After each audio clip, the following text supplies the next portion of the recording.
यथ श्री मार्गशीर्ष शुक्ल पक्ष मोक्षदा एकादशी महात्मा। श्री युधिष्ठिर बोले, हे देवेश्वर, मैं पूछता हूं, मार्गशीर्ष मास के शुक्ल पक्ष में जो एकादशी होती है उसका नाम क्या है, कौन सी विधि है तथा इसमें किस देवता की पूजा की जाती है? हे प्रभु, यह सब यथार्थ रूप से मुझे बतलाइए। इस पर श्री कृष्ण ने कहा, हे नृपश्रेष्ठ, मार्गशीर्ष मास के कृष्ण पक्ष में उत्पन्ना नाम की एकादशी होती है, जिसका वर्णन मैंने तुम्हारे समक्ष कर दिया है। अब शुक्ल पक्ष की एकादशी का वर्णन करूंगा, जिसके श्रवण मात्र से वाजपेयी यज्ञ का फल मिलता है। उसका नाम है मोक्षदा एकादशी, जो सब पापों का हरण करने वाली है। राजन, उस दिन यत्न पूर्वक तुलसी जी का मंजरी तथा धूप आदि से भगवान दामोदर का पूजा करना चाहिए। पूर्वोक्त विधि से ही दशमी और एकादशी के नियम का पालन करना उचित है। मोक्षदा एकादशी बड़े बड़े पातकों का नाश करने वाली है। उस दिन रात्रि में मेरी प्रसन्नता के लिए नृत्य गीत आदि प्रस्तुति करनी चाहिए, जिससे पितर पापवश नीच योनि में पड़े हों वे उनका पुण्य दान करने से मोक्ष को प्राप्त होते हैं, जिसमें तनिक भी संदेह नहीं है। पूर्व काल की बात है, वैष्णव से विभूषित परम रमणीय चंपक नगर में वैखानस नाम का राजा राज्य करते थे। वे अपनी प्रजा का पुत्र की भांति पालन किया करते थे। इस प्रकार राज्य करते हुए राजा ने एक दिन रात को सपने में अपने पितरों को नीच योनि में पड़ा हुआ देखा। उन सबको इस अवस्था में देखकर राजा के मन में बड़ा ही विस्मय हुआ और प्रातःकाल ब्राह्मणों से उन्होंने उनका स्वप्न का सारा हाल कह सुनाया। राजा बोले, ब्राह्मणों, मैंने अपने पितरों को नरक में गिरा देखा। वे बारंबार रोते हुए मुझसे यह कह रहे थे कि तुम हमारे तनुज हो, इसलिए इस नरक समुद्र से हम लोगों का उद्धार करो। द्विजवरों, इस रूप में मुझे पितरों के दर्शन हुए, जिससे मुझे चैन नहीं मिलता।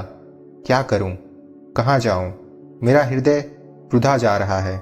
द्विजतमो, वह व्रत, वह तप, वह योग जिससे मेरे पूर्वज तत्काल नरक से छुटकारा पा जाएं, बताने की कृपा करें।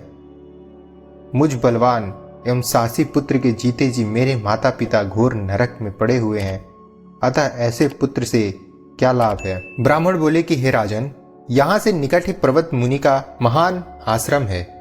वे भूत और भविष्य के ज्ञाता हैं। नृपश्रेष्ठ, आप उनके पास चले जाइए।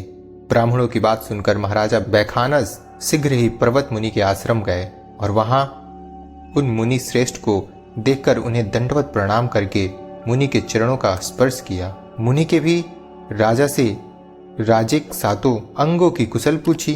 राजा बोले, स्वामिन, आपकी कृपा से मेरे राज्य के सातों अंग कुशल हैं, किंतु मैंने स्वप्न में देखा है कि मेरे पितर नरक में पड़े हैं। अतः बताइए, किस पुण्य के प्रभाव से उनका वह योनि से छुटकारा मिल सकता है?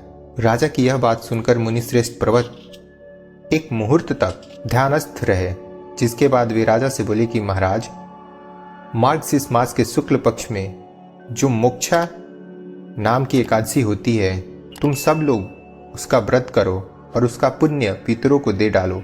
उस पुण्य के प्रभाव से उनका नरक में उद्धार हो जाएगा।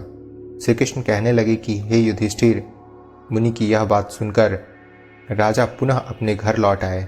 जब उत्तम मार्गशीर्ष मास आया, तब राजा वैखानस ने मुनि के कथा अनुसार मोक्षा एकादशी का व्रत करके उसका पुण्य समस्त पितरों सहित पिता को दे दिया।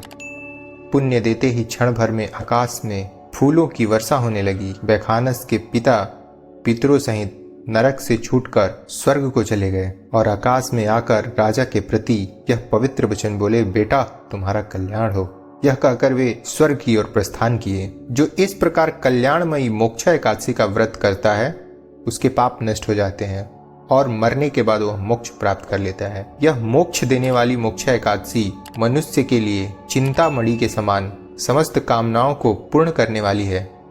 इस महात्म्य के पढ़ने और सुनने से वाजपेयी यज्ञ का फल मिलता है। इति श्री मोक्षदा एकादशी महात्म्य संपूर्ण।